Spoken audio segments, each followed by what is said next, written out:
வணக்கம், welcome to பரிபூரணாஸ் cook book.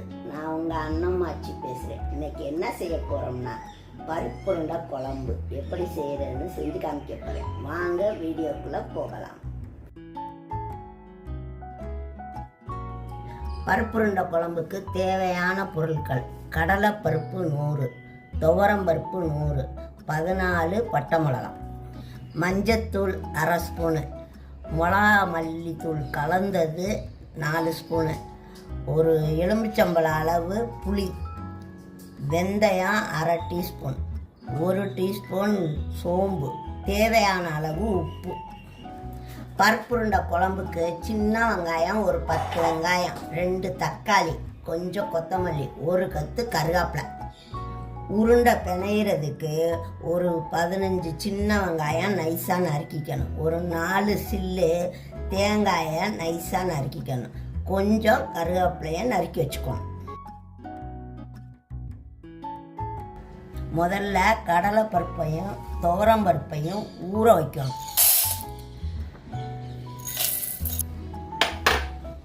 ஒரு 1 மணி நேரம் இது ஊறணும்.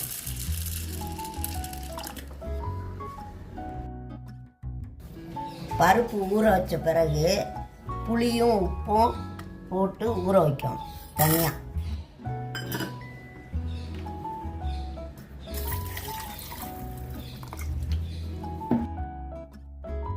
எடுத்து வச்ச மிளகாயவும் சோம்பையும் மிக்சியில் ஒரு சுற்றிக்கணும்.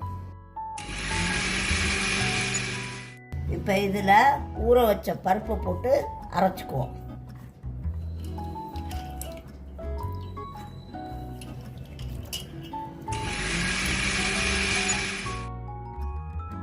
நல்லா பெருன்னு அரைச்சிக்கிட்டோம். அரைச்ச பருப்புலேருந்து ஒரு உருண்டை எடுத்து வச்சுக்குவோம். இப்போ இதோட வெங்காயம், கருவேப்பிலை, தேங்காய் எல்லாத்தையும் போட்டு நல்லா பிணைஞ்சுக்கணும்.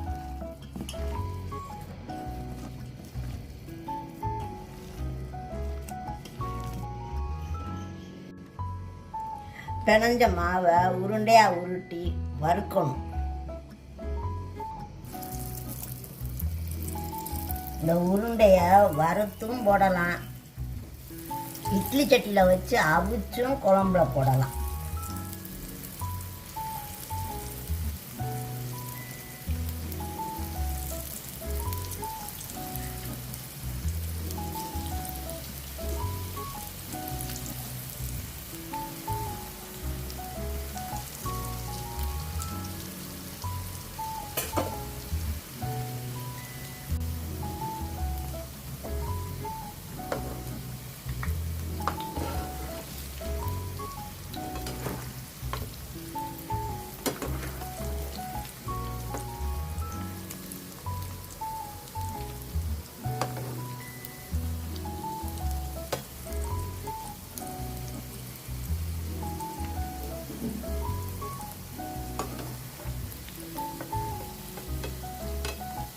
இந்த மாதிரி பொன்னிறமாக வரவும் எடுக்கணும்.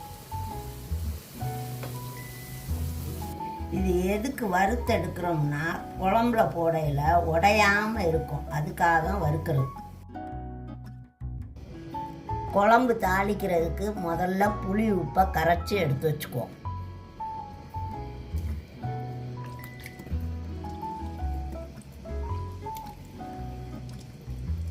இப்போ புளி கரைச்சதில் இந்த மஞ்சத்தூள், மிளகா மல்லித்தூள் ரெண்டையும் அதில் போடணும்.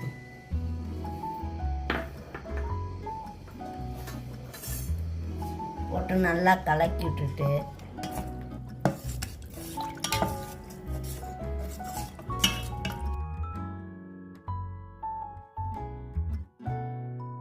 இப்போ எண்ணெய் காய வச்சுக்குவோம். நல்லா ஒரு 4 ஸ்பூன் எண்ணெய் வேணும். எண்ணெய் காஞ்ச உடனே சோம்பு,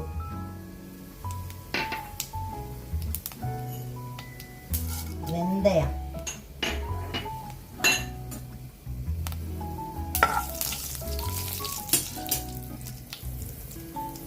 கருவேப்பிலை,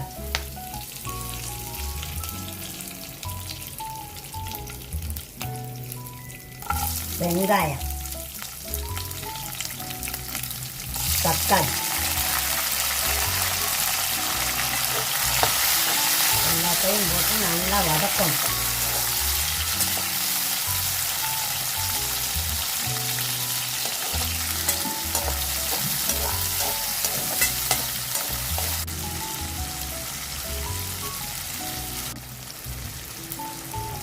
இந்த கரைச்சதை இதில் தூக்கி ஊற்றிக்கிறோம்.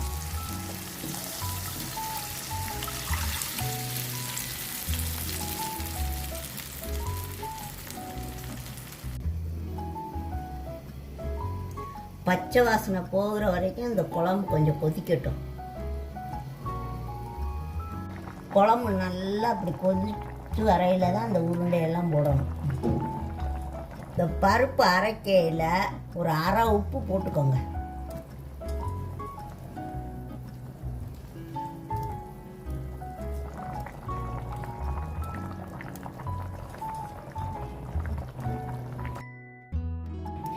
உருண்டையெல்லாம் குழம்புல போட்டதுக்கப்புறம் இந்த எடுத்து வச்சுருந்த மாவை கொஞ்சமாக தண்ணி ஊற்றி கரைச்சிக்கணும்.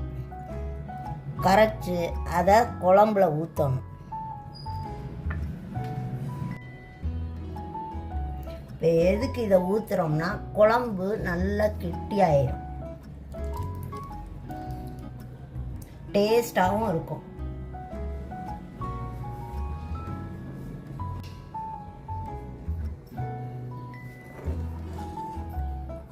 அந்த இதை ஊற்றினோன்னா பாருங்கள் குழம்பு எவ்வளோ கெட்டியாக இருக்குன்னு.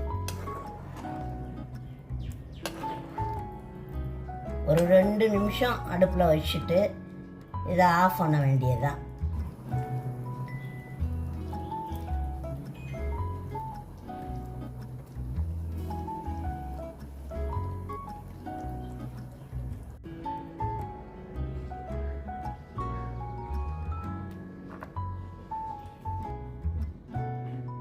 சுவையான பருப்புருண்டை குழம்பு ரெடி.